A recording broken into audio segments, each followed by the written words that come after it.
Greetings, kindred. I am Voivode Maquette, and welcome to our world of darkness. It's Thursday, so we're going to have another Vampire Clan discussion. In fact, if I'm proper in my counting, this is the 13th Vampire Clan, which means all we have left to do are Caitiff and Duskborn. Settle in, pour yourself a glass of something red, and let's have this little discussion, shall we? So, if by my counting be correct, we are on Clan Salubri, the Cyclopses, one of the most untrusted clans in the world of darkness. But is that fair? What do we know about the Salubri? Well, we know that they are descended from Salot, and that Salot was Cain's right-hand man. That Salot was his advisor, was his confidant. We know that Salot was the first to discover Golconda and how it actually works. But that actually raises an interesting question. If Cain himself turned against God and did not want anything to do with God, why exactly would he have a godly Cainite as his right-hand man? That being said, why are there connections between Salot and the Baali? Or, for those of you who have read the Trilogy of the Red Death series, which I've brought up a couple of times, those interesting pre-Baali type vampires that were introduced in that story, they themselves are said to have Salubri heritage. Is all the Tremere propaganda true? Are they in fact Diablerists? Are they in fact Infernalists? Would the Sabbat have accepted the Salubri anti-tribu into their fold if that was the case? I don't pretend to understand the machinations of the mentality of the Sabbat. But it does raise some interesting questions, does it not? That being said, let's focus on what we can know, and that is what Vampire the Masquerade 5th edition is telling us. The Salubri have long had 3 disciplines under their control, just like other clans. Auspex, Fortitude, and Obeah. Valerian, if they are of the fighting caste.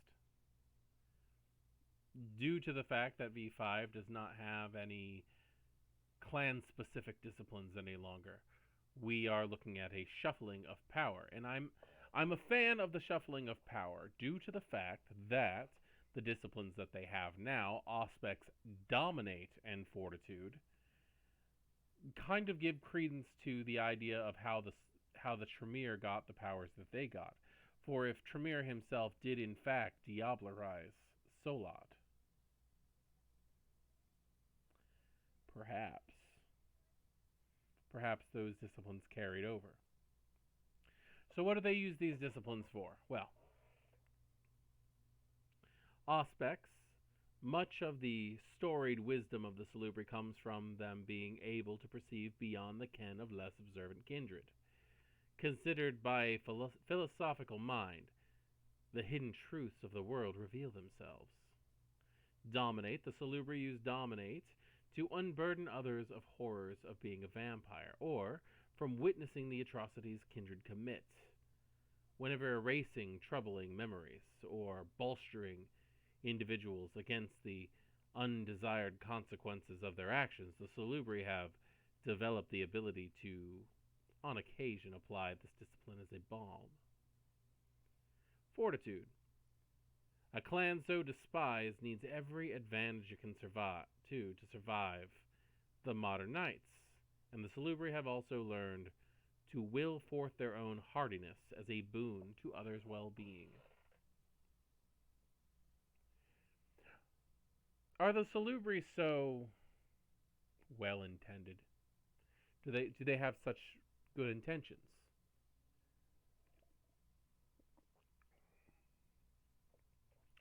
Let's look at the Bane, shall we? The Salubri are hunted. Kindred of other clans are especially appreciative of Salubri Vitae. When non-Salubri partake of the blood of a Cyclops, they often find it difficult to pull themselves away. Consuming enough to abate at least one hunger level requires a hunger frenzy test at a difficulty of 2 plus the Salubri's Bane severity. That's a 3. That's Bane severity plus 3 if you're a Banu Hakim, mind you. If the test fails, they just keep consuming to the point that they may have to be physically fought off. Additionally, the third eye that Salat opened while on one of his many journeys passes down through the bloodline every time a Salubri embraces. This third eye is not always recognizably human in origin. Serpentine pupils, or even worm-like eye spots. While this third eye can be physically covered, such as with a headscarf or a hood, it is always present, and no supernatural power can obscure it. Anytime a Salubri activates a discipline power, the third eye weeps vitae, its intensity correlating with the level of the discipline being used, from welling up to a torrential flow. The blood flow from the third eye triggers a hunger frenzy test from nearby vampires with hunger 4 or more. That's interesting, and I want you to understand that it does say that no supernatural means can cover this. There are ways to cover it in the mundane. Like it said, a headscarf or a handkerchief, some type of padding, bandages, things like that can in fact be used to cover that. Now, that does not mean that once you use a level 4 or 5 discipline that you're not going to bleed through whatever you're using to cover it.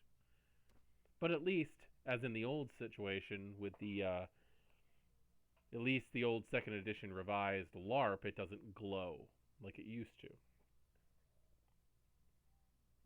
Because that was at one point a major concern, is that Salubri with Obeah had a glowing blue eye, and Kindred with Valerian had a glowing red eye.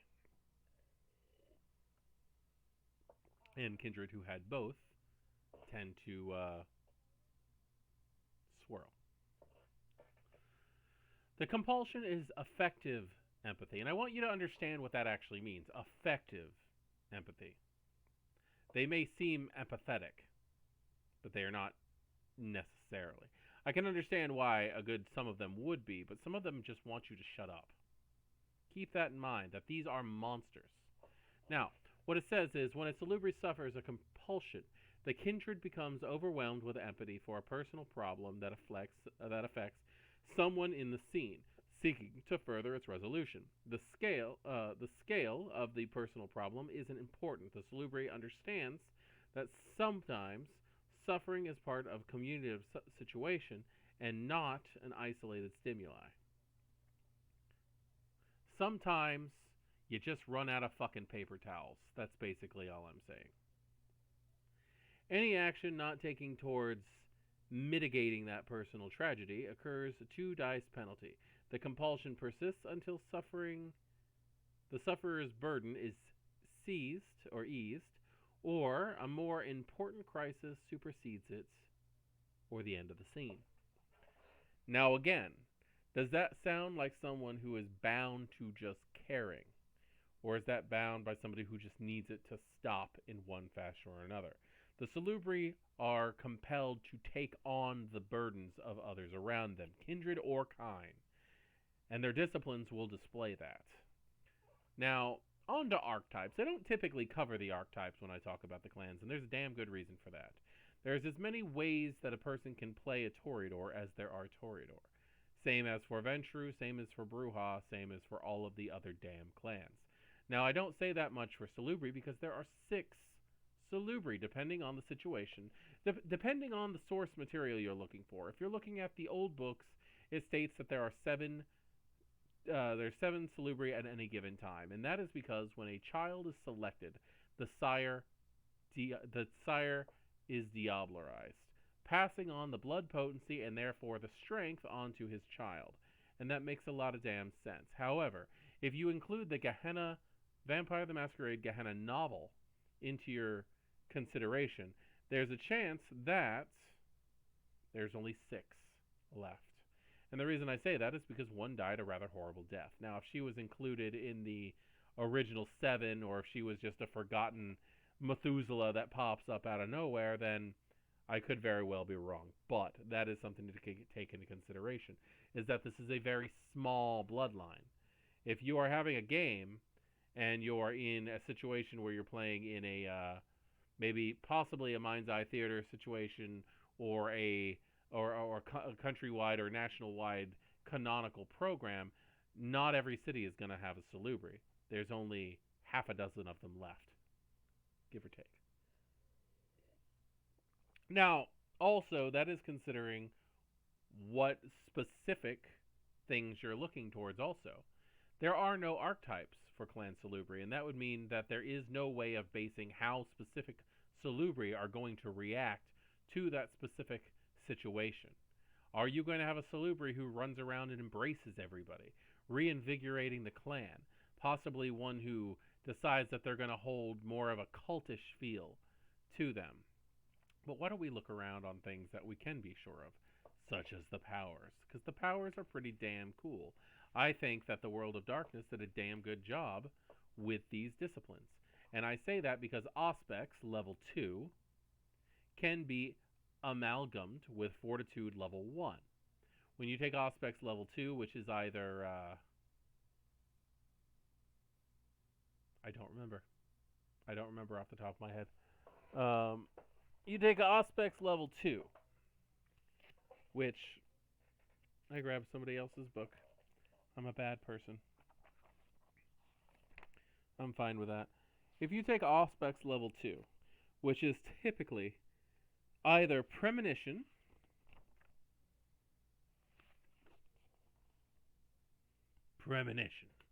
If you take Auspex level 2, which is typically Premonition, but you take the ability, the strength of your Auspex powers, and you mix them with Fortitude, you can have Obeah, which is the vampire soothes the mental or emotional turmoil of their subject, restoring to them a modicum of steadfastness. It is especially effective when used on mortals, either to help them through momentary agitation or to calm them before feeding on them. The cost is a single rouse check and additional willpower depending on the circumstances. The dice pool is Composure plus Auspex. The system, the vampire rolls Composure plus Auspex with a difficulty of 2 and restores a number of superficial willpower damage levels equal to the margin of the roll. Alternately, the user restores 1 aggravated willpower damage level for every 3 successes in the margin. If successful, used on a mortal, Obeah similarly calms them if they're in a turbulent emotional state or puts them at otherwise ease. Use of this power takes the whole turn. If the vampire spends an entire scene instead, the difficulty is reduced to 0. That's damn incredible. Obeah must be used on someone other than the vampire invoking this power. A subject can be affected by the power only once per night. If the user soothes more than one subject per night, the user suffers superficial willpower damage equal to half the number of successes in the margin for every additional subject, as they take on the burdens of so many charges. Duration, non-applicable. I can see myself playing an individual who either runs or at least haunts a self-help circle of some kind, a grieving circle of some kind, and using this power to lift them up to a place of stability, which not only makes them easier for you to get a hold of to feed on, mind you, because you feel that you've helped them in that way, and maybe the payment should be blood. You're also stopping those humans from having the ability to grieve. You're having them not be able to work out the situations that they truly emotionally need to work out. You're eventually going to create sociopaths. Over time, a Salubri working on the same person over and over again who has no ability to be able to work through personal trauma is going to create someone with a mental illness that is going to end up being a danger to society and themselves because they won't feel bad for anything that they do. They won't realize that they need to feel bad for anything that they do. Salubri are monsters now, and I'm loving that. Now, level 5 Auspex, which is an amalgam of Dominate 3, is Unburdening the Bestial Soul, which is you need to have Obeah to have this one. This is not something that you can just take later. As seekers of the promises of Golconda, some vampires explore ways to remedy the turbulent souls of their fellow damned. This power shares some amount of the vampire's moral serenity with the repentant kindred, allowing some semblance of remorse to be restored, while also keeping the beast at bay. It does require the user to take a part of a mind and spirit of the subject, shackling their will to that of the user. Most often seen as a Salubri power, this power has no doubt contributed to their reputation as monstrous soul thieves. That's pretty interesting. Now, this is a 2 rouse check and gain a stain cost. The dice pool is Composure plus Auspex versus the subject's humanity. The system: the vampire spends the scene in seclusion with the subject and rolls Composure plus Auspex versus the humanity of the subject. For every for every success in the margin, they can remove 1 stain from the subject or erect a psychological shield that will protect the subject from future stains on a 1-for-1 basis. For example, a margin of 3 applied to a subject with no stains would effectively cancel out up to the next 3 stains acquired later in that session.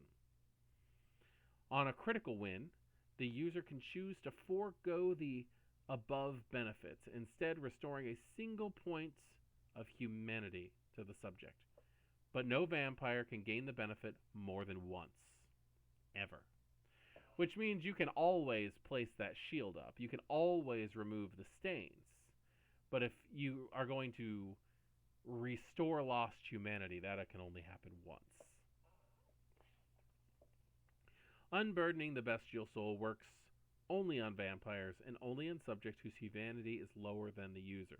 No matter the benefits received for the rest of the session, the subject is numbed, having part of their mind merged with the user, and any dominate powers used on them by the user succeeds automatically with no eye contact necessary.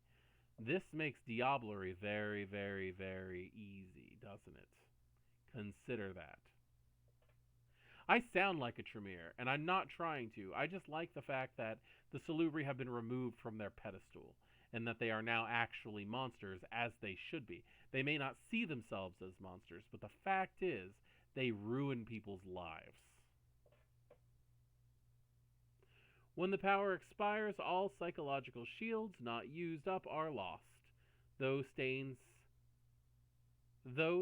removed and humanity gained on initial applications do not revert. Duration 1 session. That's pretty interesting. I do like the fact that it does state 1 session, because when I was first reading this through the original, the first time that I read this through, I thought, oh, okay, well, you just need to put like little marks down saying that you can ignore stains for this long and then mark those off. But I like the fact that your soul eventually snaps back into place, and you go, oh, well, shit, I'm doing things that are wrong. I can't continue to do things that are wrong and have the Salubri deal with it. Alright, so after that, and I believe this is the last one, is Fortitude level 2, which is Valerian. It's an amalgam of Auspex 1. So you have to have at least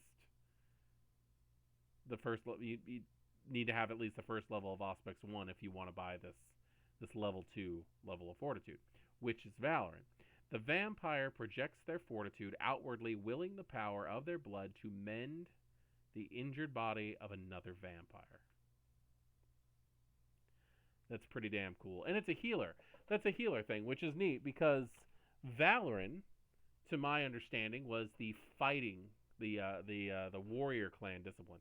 And this could be used on the field very effectively, especially since it's only a level 2 fortitude power, which means you might get a little bit of a red drizzle out of your eye, not just welling up, and it sure as hell wouldn't be a full projectile force blow that it could be with a level 5, right? So, the dice pool is intelligence plus fortitude. The system is the vampire rolls. I don't even know how the hell that word got there. The vampire rolls intelligence plus fortitude against a difficulty of 2 and mends a number of superficial health damage levels equal to the margin on the roll. Alternatively, would actually be a better word, alternatively, the user mends 1 aggravated health damage for every 3 successes in the margin. I've seen people roll a lot of damn dice, so there's possibilities of incredible healing abilities here. Use of this power takes the whole turn. If the user spends an entire scene, instead reduce the difficulty to 0. Valerian must be used on someone other than the vampire invoking the power, and can be used only on vampires.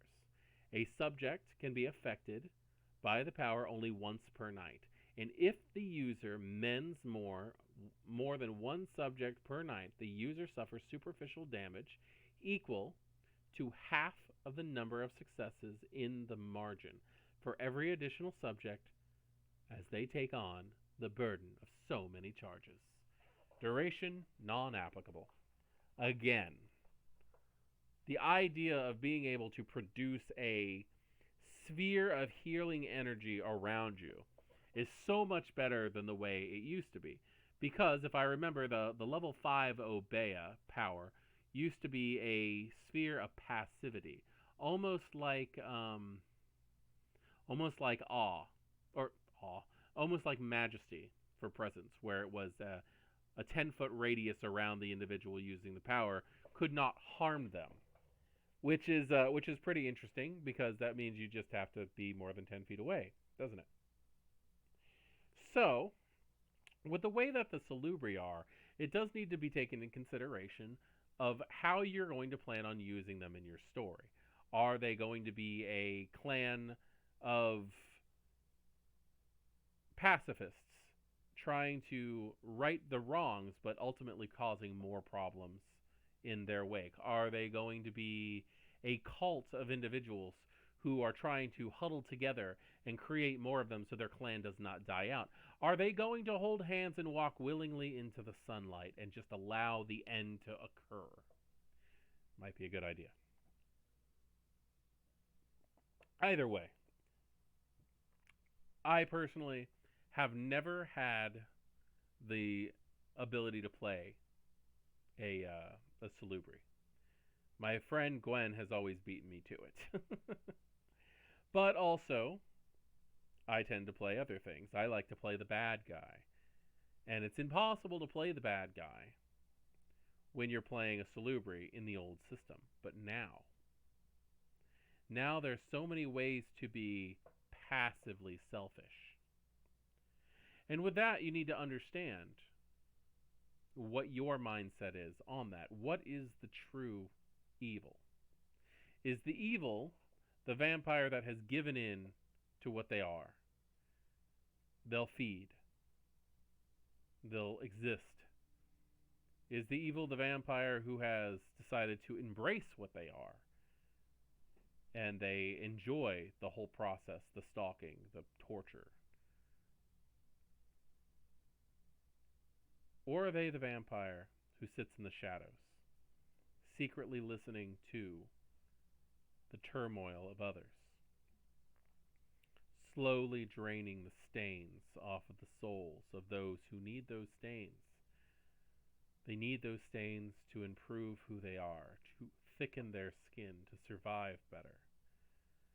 Are the Salubri truly helping? Or are the Salubri some of the darkest, most dangerous monsters in our world of darkness? I want you to think about that, and I would like you to let me know. I would also like you to think about where you think that our world of darkness, because it is in fact ours, not mine, where our world of darkness is going to be going now that we're coming to an end of the clans. I do plan on talking about Caitiff. I do plan on talking about the Duskborn. But that's 2 weeks. It's 2 more sessions of us sitting here, settling in, pouring our glasses of something red, and continuing our conversations. Should we discuss the untouched bloodlines next? Should we look deeper into the clans that already exist? As soon as Werewolf the Apocalypse 5th edition comes out, I do plan on discussing the tribes. When Mage comes out, I do plan on talking about their kind. I plan on talking about as much as I can get a hold of. I'm greedy for this lore, and I love discussing it with you. So please, give your opinions. Drop a comment. Like if you are enjoying this content. And share if you think that there's anybody who might get as much out of it as I am giving it. Thank you for joining me. I am Voivode Maquette. This is our world of darkness. And that was an overview of the 13 clans of Vampire the Masquerade, 5th edition. Good evening.